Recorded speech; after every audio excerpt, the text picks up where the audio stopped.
Another bit of audio raising eyebrows from the latest trip to the U.S. Supreme Court for the University of Texas admissions policies. Specifically, the questions from conservative Justice Antonin Scalia about black students' abilities to get into the university. There are those who contend that it does not benefit African Americans to get them into the University of Texas where they do not do well, as opposed to having them go to a less advanced school, a slower track school where they do well.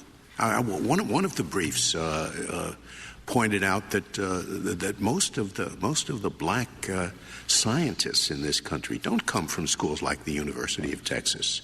So they come from lesser schools where they do not feel that they're being pushed ahead in classes that are too fast for them.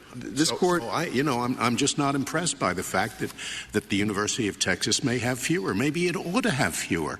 And maybe some, when you take more, the number of blacks, really competent blacks admitted to lesser schools turns out to be less. And I don't think it stands to reason that it's a good thing for the University of Texas to admit as many blacks as possible. I just don't.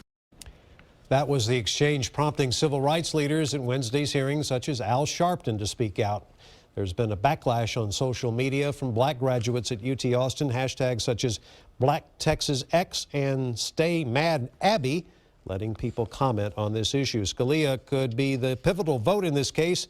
Abigail Fisher has been fighting UT Austin in court for years. She argued against UT's use of race and even a narrow view in admissions for some spots on the UT campus.